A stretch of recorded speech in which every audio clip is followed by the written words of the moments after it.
This is TradeFlow News, bringing you relevant news and insights from around the world. TradeFlow News, enabling trade for SMEs and economies worldwide. These are some of the key topics that we will be looking into in today's program.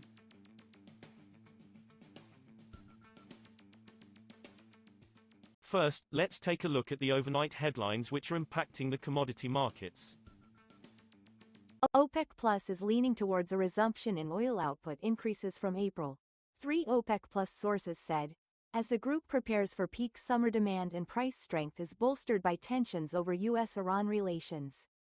The resumption would allow OPEC leader Saudi Arabia and fellow members, such as the UAE, to regain market share at a time other OPEC Plus members, such as Russia and Iran, contend with Western sanctions and Kazakh output is restrained by a series of setbacks. 8 OPEC Plus producers, Saudi Arabia, Russia, the United Arab Emirates, Kazakhstan, Kuwait, Iraq, Algeria and Oman, meet on March 1. The U.S. eased sanctions on Venezuela's energy sector on Friday, issuing 2 general licenses that allow global energy companies to operate oil and gas projects in the OPEC member and for other companies to negotiate contracts to bring in fresh investments. The move was the most significant relaxation of sanctions on Venezuela since U.S. forces captured and removed President Nicolas Maduro last month. The Treasury Department's Office of Foreign Assets Control issued a general license allowing Chevron, BP, Eni, Shell and Repsol to operate oil and gas operations in Venezuela. Those companies still have offices in the country and stakes in projects, and are among the main partners of state-run company PDVSA. Moving on to the top news in the energy sector. U.S. energy firms this week cut 3 oil rigs and added 3 natural gas rigs, keeping the overall rig count unchanged, energy services firm Baker Hughes said in its closely followed report on Friday. After rising for 3 weeks in a row, the oil and gas rig count, an early indicator of future output, held at 551 in the week to February 13. Baker Hughes said that left the total count down 37 rigs, or 6% below this time last year. Baker Hughes said oil rigs fell by 3 to 409 this week, their lowest since early January, while gas rigs rose by 3 to 133, their highest since July 2023. Some G7 countries have expressed willingness to move ahead with maritime services ban of Russian oil, and France is reasonably optimistic a deal can be reached, French Foreign Minister Jean-Noël Barrot said on Saturday. We hope to be able to include it in the 20th EU sanctions package we are actively preparing, Barrot told reporters after a G7 foreign ministers meeting in Munich. Some of the G7 countries have expressed willingness to move forward. The jury is still out, but my expectations are reasonably optimistic, he added. Next, we have the top news in metal markets.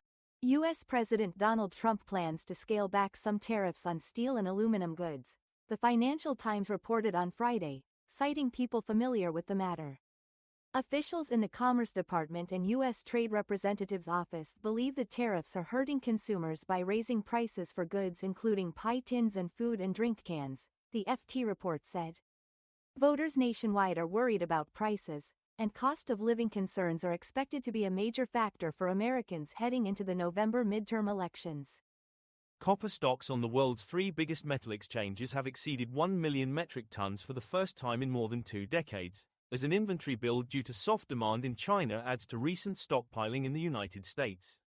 Combined copper stocks on the US COMEX exchange, London Metal Exchange and the Shanghai Futures Exchange are at 1,012,065 tons, LSEG data showed on Friday, after the LME and SHFE reported further inflows. The total is the highest since August 2003 and equivalent to around 3.5% of annual global refined copper consumption of 28.7 million tons, as estimated by the International Copper Study Group for 2026. We will now look at the top news in the agricultural sector. U.S. wheat and soybean futures fell on Friday, retreating from multi-month highs set a day earlier as traders booked profits and squared positions ahead of a long U.S. holiday weekend and the upcoming Lunar New Year holidays in China, analysts said. Reminders of ample global wheat supplies and news that India would allow wheat exports added pressure. Corn futures edged higher, Chicago Board of Trade March wheat futures settled down 3-3/4 cents at $5.48 -3/4 per bushel, after peaking on Thursday at $5.53 -1/2, the contract's highest since November 20th. That is all for today's news on commodity markets. Stay tuned to TradeFlow News as we continue to provide you with more updates.